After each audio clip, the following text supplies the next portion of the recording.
Welcome to Outside Views. Today we continue our series BRITURN, the Obstacles, and this is Chapter 5, Public Procurement.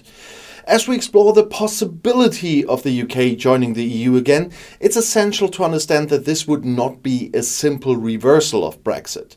The UK would need to apply for EU membership as a new candidate, undergoing the rigorous accession process.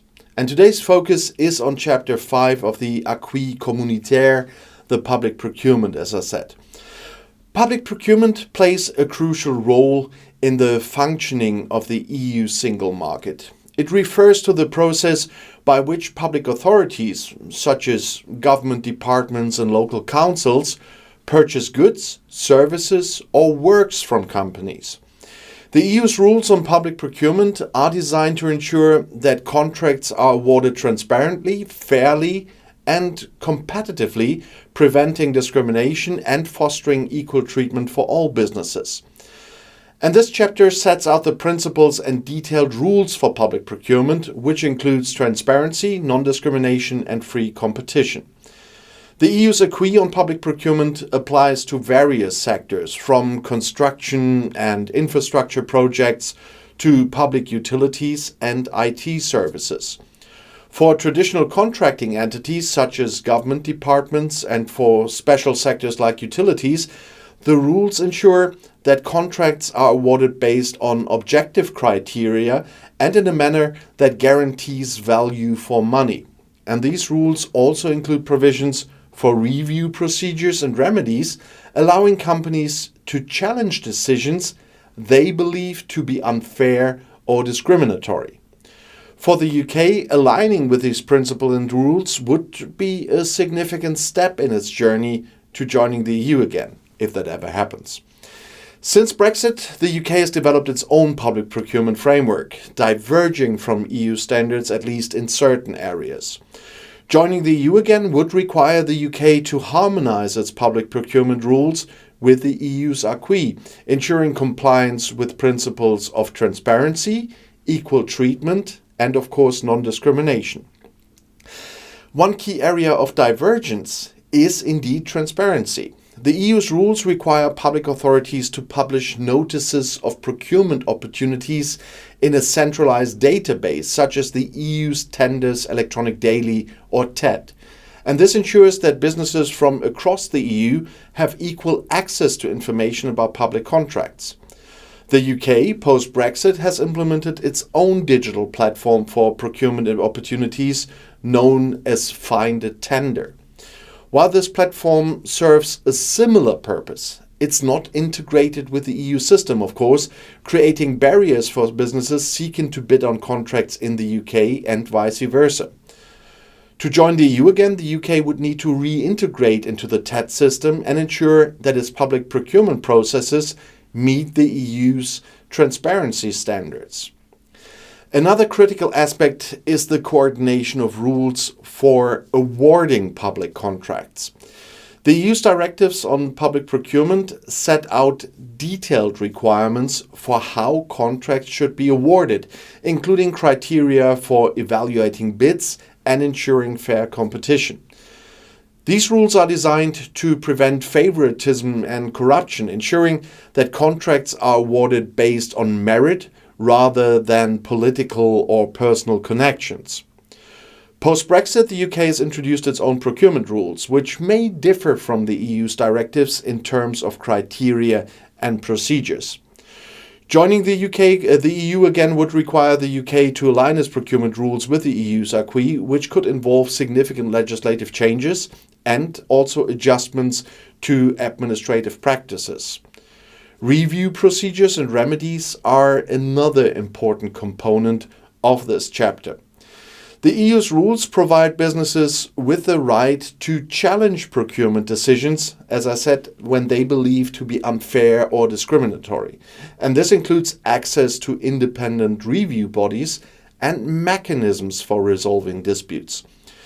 For the UK, joining the EU again would require establishing or strengthening institutions and processes to ensure compliance with these rules. And this could involve creating specialized review bodies or enhancing the capacity of existing institutions to handle procurement disputes effectively. The implementation of these rules also requires specialized bodies to oversee and enforce compliance.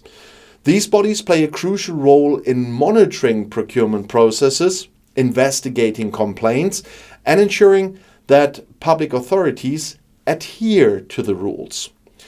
For the UK, joining the EU again would require significant investment in building or rebuilding this administrative capacity. This includes training staff, developing new systems and procedures, and fostering a culture of transparency and accountability in public procurement. One potential challenge for the UK is the perception of public procurement as a tool for supporting local businesses. Since Brexit, there has been increased emphasis on using public procurement to prioritize UK-based companies and support domestic industries.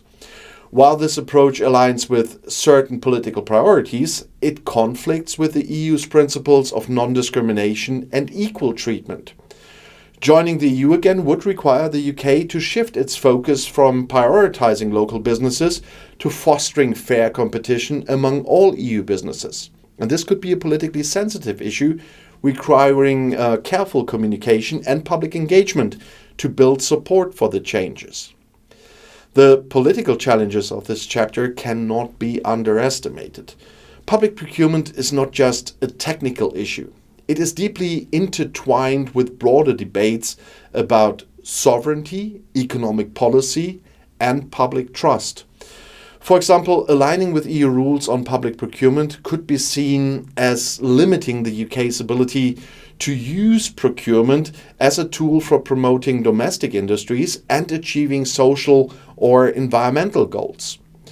Building public and political support for these changes would require a clear and compelling case for the benefits of rejoining the EU, including the economic opportunities and improved access to the single market that alignment with EU rules would bring.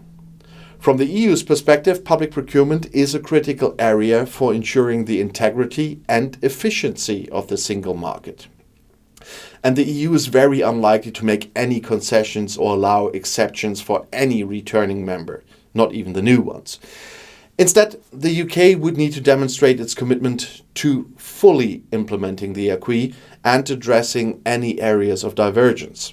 And this would involve not only legislative changes, but also building trust with EU member states and EU institutions, showing that the UK is ready to meet the high standards required for membership. But how difficult would it be for the UK to complete this chapter?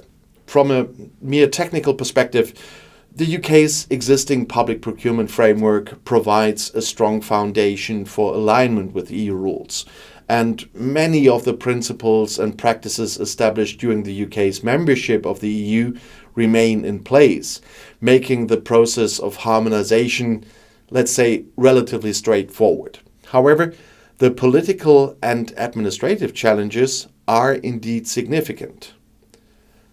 Joining the EU again would require not only legislative changes, but also a cultural shift towards greater integration and cooperation with EU partners. And this would involve addressing public concerns about sovereignty, transparency, and the balance of power between national and EU institutions. So in conclusion, Chapter 5, Public Procurement, highlights both the opportunities and, of course, the obstacles of a potential BRITURN.